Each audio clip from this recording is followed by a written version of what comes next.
reporting tonight from Athens County, Ohio. Good evening. We have come here to Ohio tonight, some of it very poor, to concentrate on the national crisis of children in poverty. What you see in this one state pretty much reflects what's happening in every corner of the country. 12 million American children who do not have enough to eat, who lack adequate health care, and who are behind in schools and being left behind in life. Much of our broadcast will be dedicated to that, which makes the major news in Washington today seem even more of a contrast. The President's Chief of Staff, John Sununu, is at the center of attention again, having to do with his use of limousines and corporate jets. Here's ABC's Britt Hume. The Chief of Staff is one of 5 White House officials who has door-to-door chauffeur service courtesy of the taxpayer. Last week, his driver took him up to Christie's auction house in New York. Sununu, an avid stamp collector, bought $5,000 worth of stamps. A personal matter, so why the government car? I have to be able to communicate, to work on sensitive papers, to coordinate the White House activities even while I'm traveling. That's exactly what happened on Wednesday. The Beneficial Corporation, a credit firm in Peapack, New Jersey, flew the governor back to Washington on its corporate jet after a GOP fundraiser that night. All perfectly proper, said presidential spokesman Fitzwater today, explaining that, quote, corporations are allowed to donate what's called in-kind services, and that donation can take the form of the use of their private aircraft. Sununu was back on a corporate jet again today, flying to Iowa for another GOP fundraiser on a plane owned by a local insurance agency. This time, though, the Republican Party, which had asked the company to fly the governor out, was planning to reimburse the company for the trip. The restrictions the White House recently put on Sununu's use of government aircraft seem to have had unintended consequences. Now the Chief of Staff is making extraordinary use of his official car, and he and the GOP are touching corporations for a little help in getting him around. As one senior official here put it, it's all legal, it's all on the up and up, but it's just incredibly bad judgment.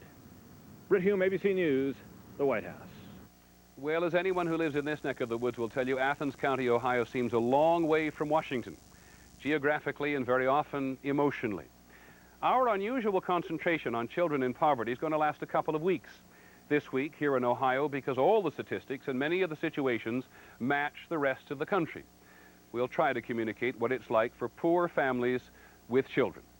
Next week, our American Agenda reporters will analyze a major government report on children in poverty, which is about to be published.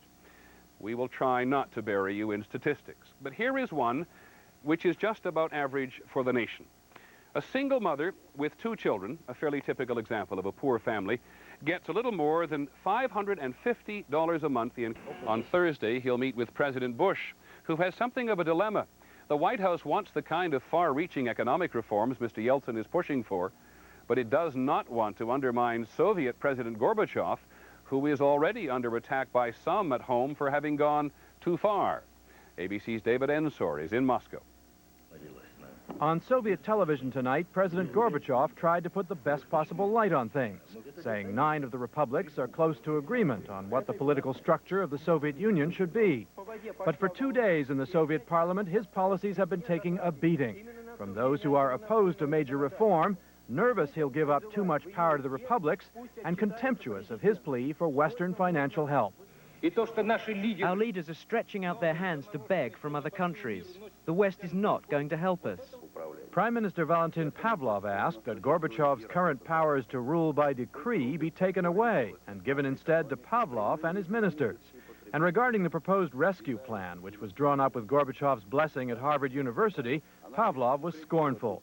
I know a few gentlemen from Harvard, he said. They do not know our life. The attacks coming in newspapers, too, are a sign that those opposed to change still think they can stop it.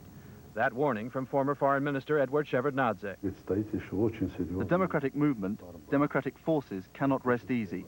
A very serious political battle lies ahead, and I'm not convinced that those on the right will follow the rules. Definitely Gorbachev will have to react, because this time the attack will be directed against him personally. But this time, reformers are confident Gorbachev will side with them, because he wants the West to help the Soviet Union, and in doing so, to help him to stay in power. David Ensor, ABC News, Moscow. One last note from overseas: negotiations between the U.S. and the Philippines on the future of America's two big military bases there have been suspended. The Bush administration says the U.S. needs time to assess all the damage done to Clark Air Base and Subic Bay Naval Station by the volcanic eruption at Mount Pinatubo.